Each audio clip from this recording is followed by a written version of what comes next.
각 나라의 사회, 경제, 문화에 대해서 오늘은 살펴볼 겁니다. 먼저 각 나라의 이 사회 부분을 살펴보면은 이 각 나라의 기본적인 이제 지배층에 대해서 여러분들이 이제 봐야겠죠.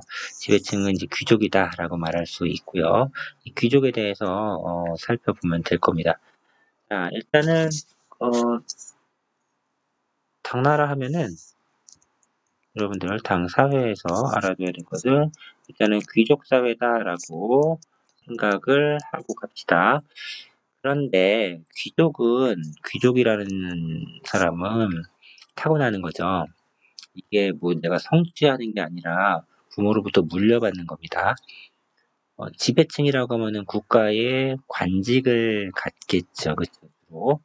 그런데 예전에 진나라 한나라 때 또는 위진남북조 시대 때 보면은 지배층이 되는 길, 관리가 되는 길 추천이에요. 추천. 추천. 귀족끼리 추천하고 뭐 이렇게 해서 진행이 된단 말이죠. 선생님, 호족이라고 하셨잖아요. 예, 호족도 해당 지역의 지방 세력이긴 한데 그 사람들이 결국에는 자기의 부와 권력과 이런 것을 세습하잖아요. 그런 측면에서 보면은 귀족과 별반 다를 바는 없는 거죠.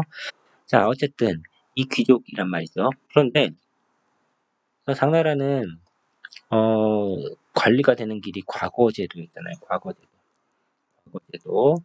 과거제도라는 것은 이건 시험인 거고, 시험인 거라는 것은 타고난 것보다는 능력을 테스트하는 거죠. 아니, 그러면은 이 귀족은 타고난 게 아니라, 능력이 아니라 타고난 건데, 능력을 테스트하는 과거를 통해서 관리가 되고, 권력을 잡을 수 있다는 것은 귀족 사회가 좀 모순되는 거 아닙니까? 라고 말할 수 있지만, 이 당나라 시대의 과거제는 기본적으로 관리가 되는 자격 시험의 성격이 강해요. 관리가 되는 자격 시험의 성격이 강하고 이 자격 시험이 통과한 사람을 대상으로 해서 삼성 6부에서 6부에 소속되어 있는 2부에서 이 2부에서 최종 단계의 관리 선발을 합니다.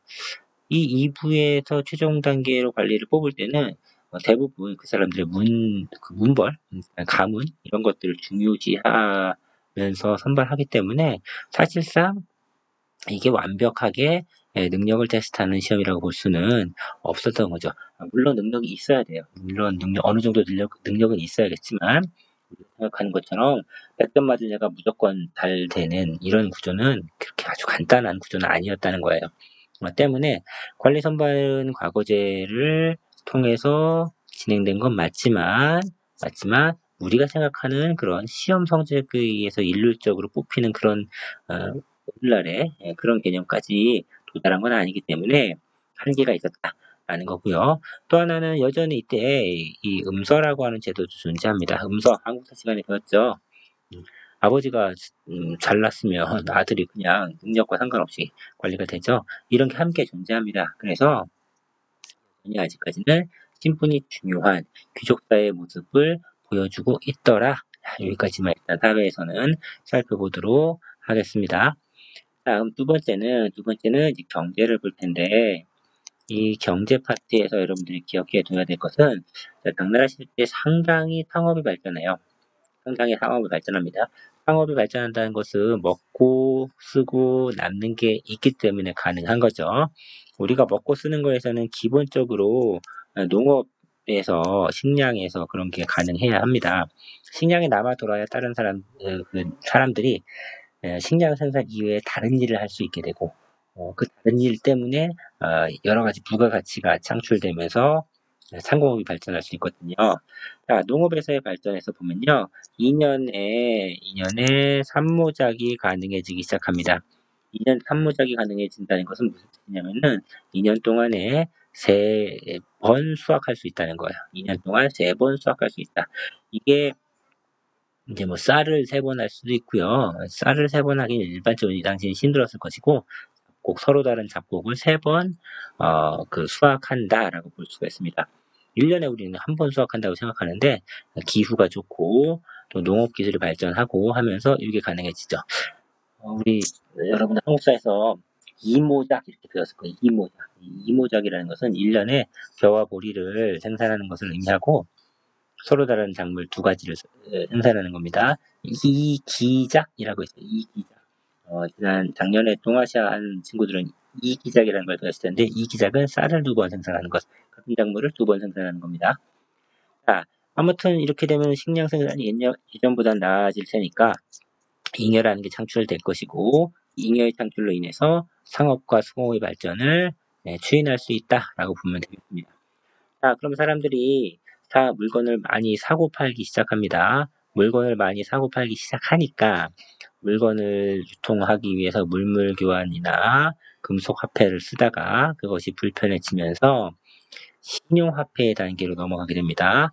이때 나타난 신용화폐가 어음이에요. 어음. 사용한 어음을 우리가 기전이라고 부르는데 어음은 약속입니다. 내가 언제까지 얼마를 줄 테니까 물건을 넘겨주세요. 뭐 이런 약속 증서에 서명을 하면 물건을 내어주고 그 약속 증서, 종이 조각이죠. 이거 갖고 빨랑빨랑 가면은 돈을 줍니다.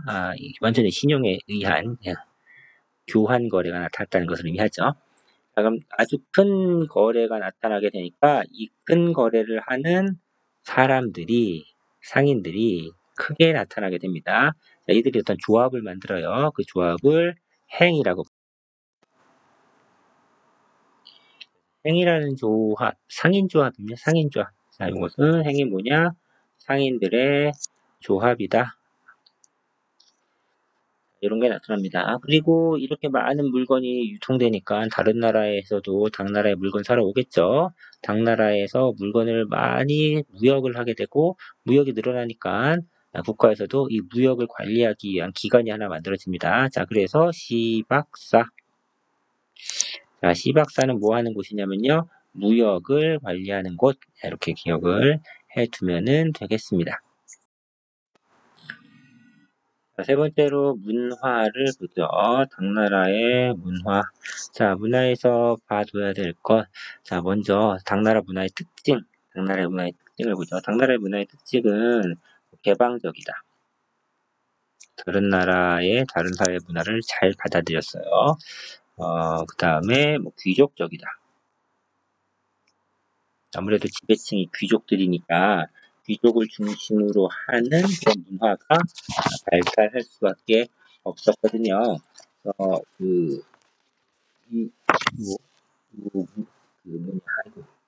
귀족적이고 개방적이다라는 걸 기억을 하시고 또 하나는 그 개방적으로 문을 열다 보니까 여러 나라의 문화가 막 들어와 있어요. 그래서 국제적이다. 오늘날은 국제라는 말을 잘 안 쓰지만 문화가 다 섞여 있다. 이렇게 특징 세 가지 좀 기억을 하시고 첫 번째 국제적인 모습을 보여주는 그런 사례가 될 수도 있는데요. 외래 종교가 상당히 많이 들어와 있습니다. 다른 지역에서 유행한 종교가 당나라에 워낙 외국인들이 많이 들어오니까 자연스럽게 들어와 있다는 거죠. 이슬람교, 중국에서 전혀 볼 것 같지 않은 이슬람교 들어와 있고요. 또 마니교, 경교, 경교는 크리스트교의 일파입니다. 조로아스터교, 이런 종교들이 당나라에서 크게 유행을 했다라고 볼 수가 있습니다. 자, 그 다음에 중국 하면은 유학의 나라잖아요. 유학, 유교, 유학, 어쨌든 유교라고 하던 유학이라고 하던 학문적 성격이 일단 강하니까 유학이라고 얘기하겠습니다. 자, 한나라 시대 때부터 유학은 궁과학적 성격이 강하죠. 예. 궁과학이 뭡니까? 공자, 맹자의 이야기에 해설을 하고 주석을 다는 그런 학문적 경향이죠. 이게 한나라 때부터 당나라 때까지 계속해서 하다 보니까 어느 정도 경지에 이르렀습니다. 그 경지에 이르른 절정에 이르른 사람, 공영달이라는 사람이 있습니다. 자, 공영달 아저씨, 이 아저씨가 오경병이라는 책을 통해서 이제 이거 공자님, 맹자님 말씀은 이런 거야 라는 것을 아예 그냥 꽝꽝꽝 이렇게 못을 박아놨다라고 보면 됩니다. 더 이상 해석할 것도 없고 추석할 것도 없어요. 사람들이 이것만 외우면 돼. 이것만 외우면은 과거 시험에서 붙을 수 있고 있어요. 그래서 사람들이 이것만 계속 외웁니다. 이것만 외우다 보니까 문제점이 더 발전하진 않죠. 정체되고 나중에는 침체되는 부작용이 나타나기도 합니다. 과거 시험 교재로 사용되면서 사상의 발전을 가로막고 침체하게 되는 원인이 나중에는 되기도 한다. 자, 이거 봐주시면 되겠습니다. 그리고 불교. 네, 중국도 불교의 나라잖아요. 자, 불교는 위진남북조 시대 때 크게 유행을 했는데, 이때는 아무래도 그 혼란의 시대죠. 그래서 안정기가 접어든 당나라 시대 때는 한 명 알아둡시다. 현장이라는 사람이 대당서역기라는 책을 통해서 불교를 더욱더 심화시키고 발전시켰다라고 볼 수 있고요. 교과서에 아마 대안탑이라고 당시에 탑이 하나 보일 겁니다. 이 탑 나오면 이게 당나라 때 물어보는 거구나. 그래서 이 정도만 기억을 하도록 하겠습니다. 그리고 이때는 도교, 신선을 믿는 도교, 금독 그 도교입니다. 신선, 산신령 나오는 신선이 되고자 하는 이 도교 사원도 크게 융성했다라고 보면은 되겠습니다. 자, 그리고 이때 뭐 예술품으로는 언급될 만한 게 뭐 당삼채라는 게 있어요. 교과서에 아마 사진이 있을 텐데 이거 그냥 사진 나오면은 이걸 뭐 물어보진 않습니다. 그냥 당나라를 물어보려고 던져주는 거구나라고 살펴보면 되겠고, 문학 작품과 문학가들도 좀 언급될 수가 있어요. 이때는 뭐 이백이나 두보, 그다음 백거이, 뭐 이러한 예술가들, 문학가들이 언급이 될 만합니다. 그리고 마지막으로 이 중국 하면은 도시 건설로 장안성이 언급될 수가 있어요. 이 장안성은 유명한 게 주작대로죠. 주작대로. 이 주작대로가 뭐냐면은 그 장안성이 이렇게 네모나게 있다고 치면 여기 왕이 사는 데가 있어요. 왕이 사는 데를 기본으로 황제겠죠. 네, 이렇게 쭉 길이 있어요. 이 길을 주작대로라고 부릅니다. 주작대로라고 부르고 이 길을 기준으로 좌우로 이렇게 또 이렇게 작은 길들을 막 내요. 그럼 도시가 매우 네모반듯하게 계획적으로 만들어지겠죠. 자, 이렇게 만든 게 장안성이고 주작대로가 그 기능을 하는 길이다. 이런 것들이 언급될 수가 있습니다. 이렇게 해서 문화까지 살펴봤습니다. 경제에서는 지금 선생님이 얘기는 안 했지만, 지난 시간에 언급한 당나라의 토지 제도가 훨씬 중요합니다. 오늘 언급한 것만큼 보다도 훨씬 더 중요한데, 바로 당나라는 뭐예요? 균전제를 기억해야겠죠. 균전제에 입각해서 토지를 나눠주고, 여기에 따라서 조용조라고 해서 세금을 걷고, 때문에 부병제라고 해서 군대도 의무병으로 보내죠.